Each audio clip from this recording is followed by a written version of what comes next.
Hello, and in the name of the ESF, and as Vice President of the ESF and as Belgian representative of the ESF, I welcome you to Brussels, to Belgium.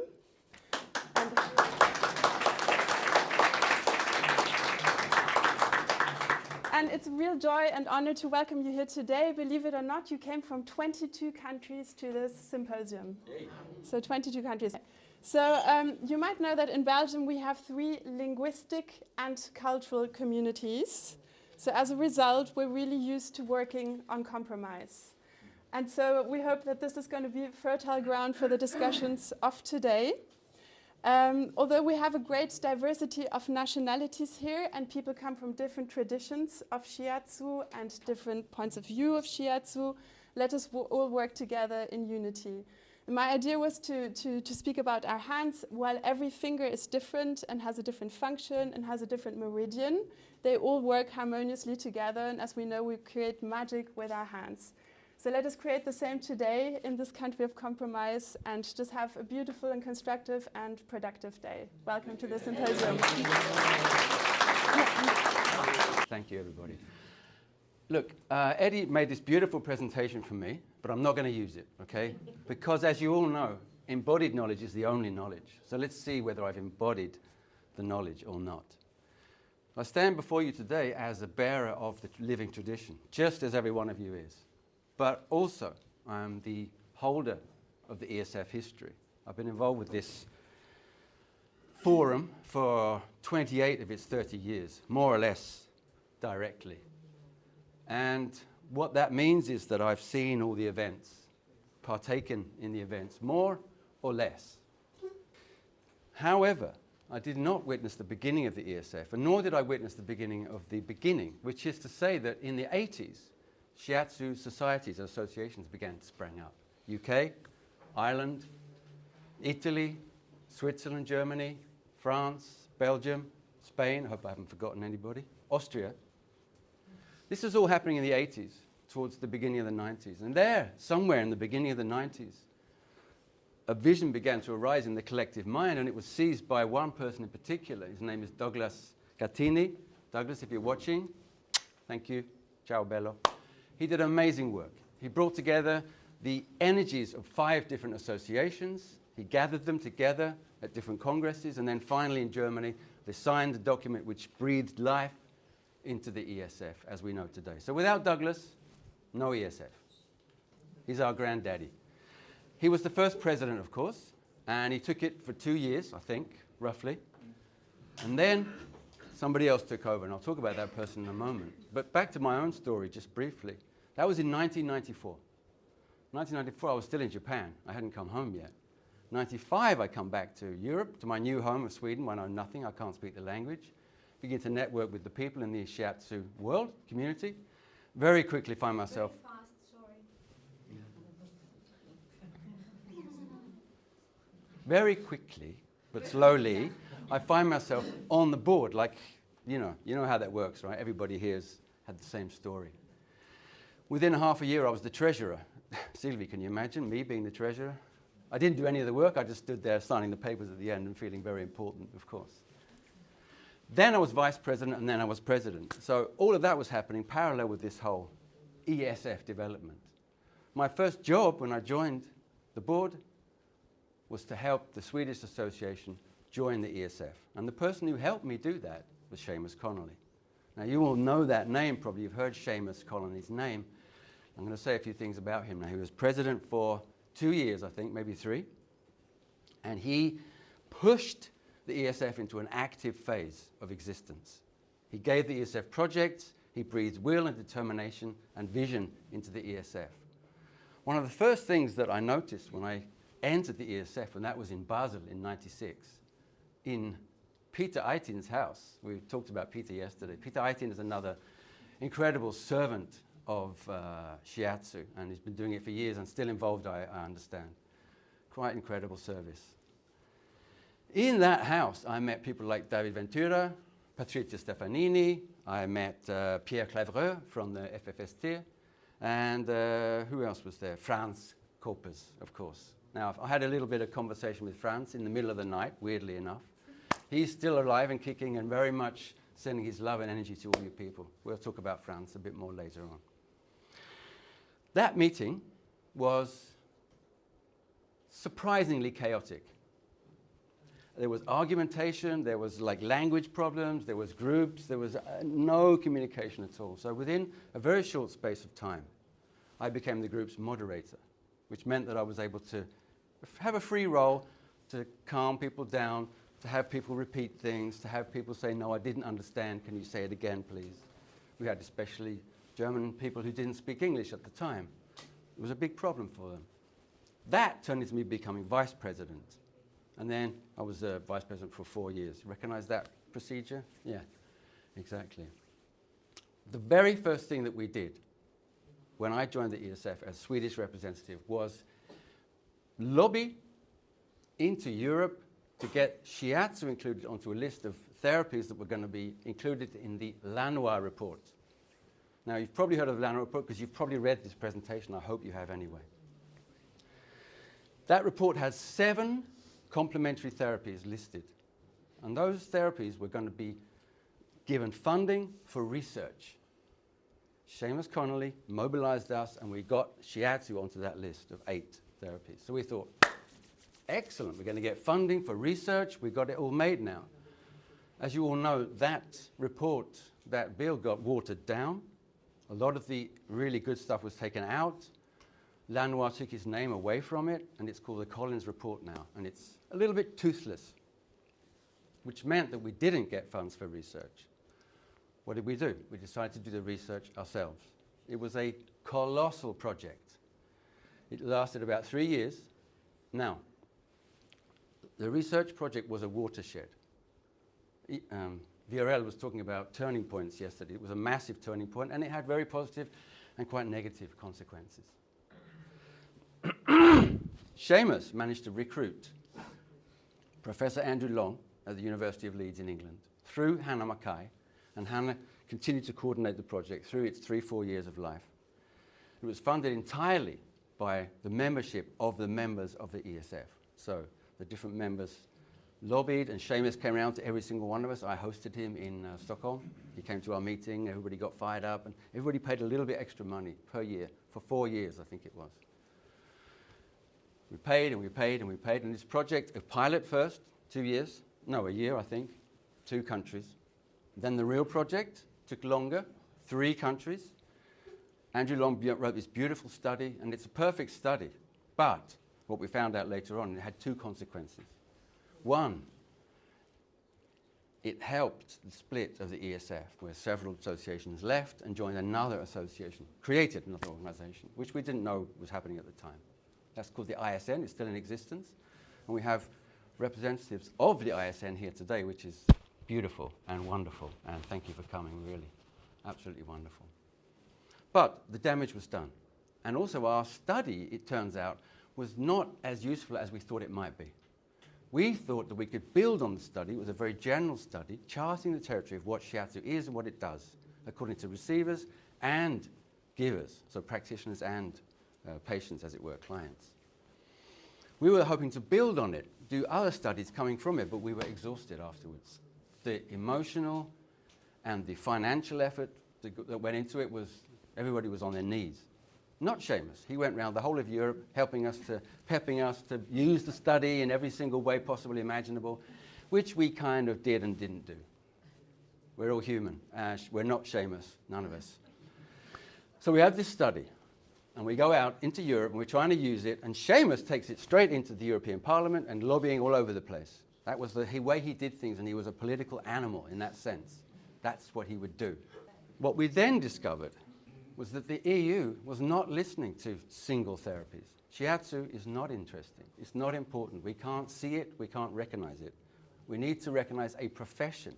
So what's a profession? Complementary alternative medicine. So we founded EFCAM.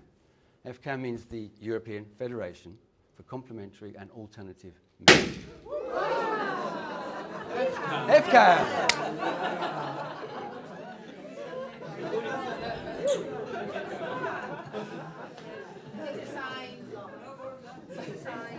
I wonder whether the next president of EFCAM is in this room somewhere. because I'll be resigning in 1 year.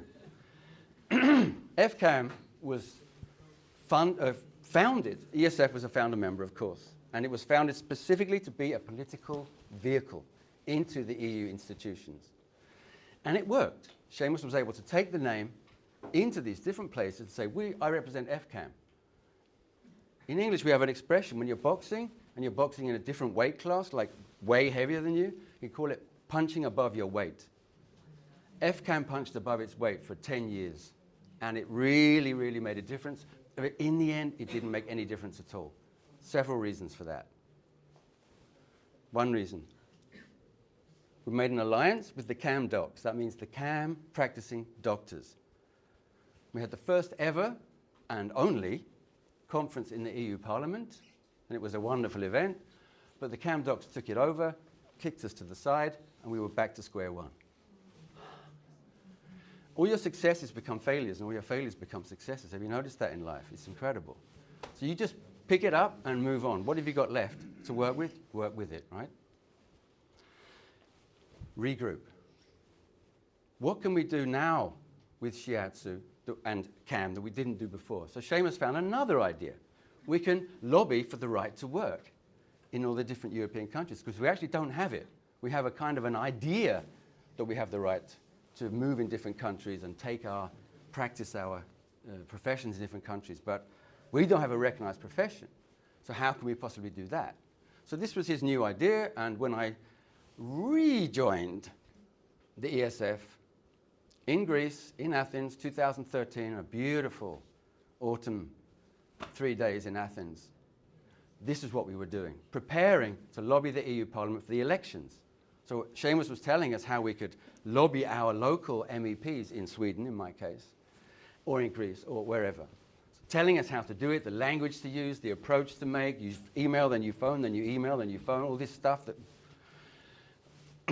Not my thing. I didn't do it, okay? Honestly, I didn't do a thing. But some people do, and some people did. And one of them was Frans Koppers. He was very good at doing this kind of thing. He was made for it. He lives in Kent. It's not too far from Brussels. He dresses in a suit and tie. He loves it. He can talk to politicians just like anybody else. Me, no. Hopeless. But some people can do this. And Frans and Seamus were two of those people. They really carried it off, and they did a great job. Still, it came to nothing. But something else happened during that meeting, where I wasn't even supposed to be. I was just filling in for somebody else, from Lina, a good friend of mine in Sweden. Frans Koppers hijacked me, and he said, Chris, how about becoming the next ESF president? Yeah, good one, Frans. Yeah. Then he said it again after the meeting. Chris, come on, think about it. Become ESF president. What are you talking about? I'm not even the ESF rep for Sweden. How can I become president? Chris, look around you. Who else is going to do it? I'm stepping down now. Step in. Now, what I didn't know at the time was that this was the guy behind that. Mastermind. So I checked and I looked and I thought and I felt and I did the math internally and I said, okay, I'll do it. However,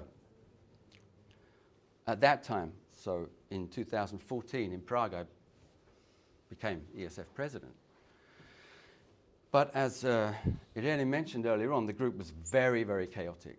It was split, and the split was to do with several things, but one of them was the money going into the politics, because the money was all going via Seamus into the politics. So a huge chunk of our budget was going into this political work, and a lot of the national associations were not happy about it because it's not producing any results. We're telling our members we're paying all this money, nothing's happening. We're getting no tangible results here. There was a huge split in the group. There was a lot of chaos. And I can remember there were tears when we were talking in Prague, right, Eugenio? There were some very seriously chaotic moments and moments of real conflict. So as I took over this leadership role, I'm not particularly a natural leader, but I do believe in soft power. Most of you here have studied Qigong and Tai Chi. You know what soft power can achieve. This was my only approach. Soft power requires time, right, Anna? Time. So we give it time, and we watch what happens, and we wait, and we put the right signals in, and we envelope the energy of the group and find out what we have. What kind of resources do we have? This is what we do. One by one, certain people left the group, new people came in. One of them was Irene. Very early on, Irene came in with this idea of, why do we always work top down? Why don't we work grassroots from the bottom up? She's got something there. And she consistently came back to that idea all through the time that she was establishing herself as representative for BSF and influencing everybody else. The next important person to come along was Antigone Tsegeli from Greece. Now, Antigone has a very special story because Greece, the Hellenic Shiatsu Society, was forced to leave the ESF for a while. Not officially, but unofficially. They had an internal meltdown. I still to this day don't know what it was all about, and that's fine. That's absolutely fine. But somehow they brought it back together. A group of people brought it back together. Antigone was some kind of leader for that group. She contacted me and said, we want to come back into the ESF. Whew. Welcome. She joined us in Milano. Immediately, impact in the group. Immediately. Heart, soul, mind, the ability to question things, the ability to, yes, get upset about things and be passionate about things and be stubborn about things, but this is what we love about Antigone. It's not that she doesn't give up, it's just that she doesn't give up until she's got a good answer. Perfect. And the blending that started to happen here was amazing, the chemistry that started to happen. Now, Eddie was a bit upset about it because they kept coming with these new ideas, not on the agenda, completely spontaneously, surprising us from behind, like ambushing. But it was great. In the end, it really, really worked. 2018 comes along. Seamus is running out of steam. We're running out of money, and certain people are running out of patience. Big time. Seamus retired. We thanked him in Vienna. And in 2019, we met in Athens. And we had the pleasure of welcoming Jacques Laurent to our meeting.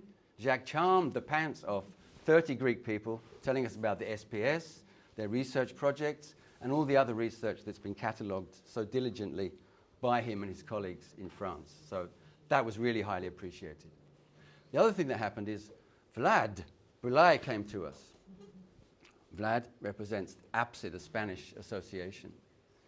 But he's a Romanian person and he's traveled the world on the bicycle.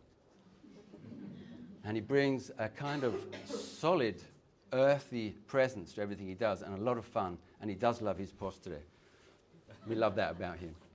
What he does, though, is he instills an atmosphere of confidence in the sense of there's nothing to be anxious about or afraid of. Let's just do what we have to do.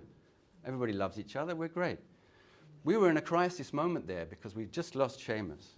Our direction was gone. Half of our money was gone. And we had to make a new choice about direction and strategy. So in that meeting, we came up with a double strategy. And we did it from scratch, from nothing. Luckily, Eva Kryokova was there from Czech Republic. She wasn't there very often in those days. She had a troubled situation at home, lots to do. She couldn't make it to the meetings. She was at that one, and it really helped because she was the treasurer. So she gave us a very solid financial background for what we could and what we couldn't do. Plus, her presence is just magic. She's wonderful. So if you ever get to meet Eva, you'll know what I'm talking about. We sat around our table for 3 days, and 2 things came out of that meeting. One, the EQF, which you're going to find out about from our expert here. The other thing was Shiatsu without borders, and that we really have to thank Irene and Antigone for. They just grass-worked their way out from the core, solidified the core, harmonized the core. We were already in a state of very great harmony by that stage. And from there, reach out, collaborate, work with anybody. And immediately, Hungary joined like the next year. However, that was in February 2020. And we all know what happened in February 2020. The madness almost kept us in Madrid, but it let us get back to our countries, luckily. And then 2.5 years of Zoom. Now, a lot of organizations dissolved during this time. Our organization became stronger. And this group of people has really done a miracle because they actually expanded their network and their projects during the time when there was nothing going on. A lot of it was to do with Hungary. The energy that the Hungarians brought to us was magic. They showed us you can just do things, and they did things, amazing things. Thank you. Mashita became Mashite, as they joined with another Hungarian group in the middle of all that chaos, and formed an even tighter, stronger, bigger group in Hungary, and we got more money. Brilliant. What we did is we launched Shiatsu Without Borders. We decided that we could work with anybody. You didn't have to be a member of the ESF. You just had to be interested in Shiatsu or something related to Shiatsu. So we set up these gigantic Zoom meetings. 80, 90 people showed up. One of them was Snezhana Stoeva, who at that time was in the UK, she still is, but the UK wasn't a member of the ESF at that time. They'd had to leave because of financial difficulties. They're back now and we're really happy about it. Annie? Snezhana phoned me. We knew each other already. She said, Chris, I got an idea from that meeting. What's that then? Let's start a database of everything that the Shiatsu people have done throughout the world, all of their research projects, their small projects, their stories, their adventures, things they've done, especially the unusual things.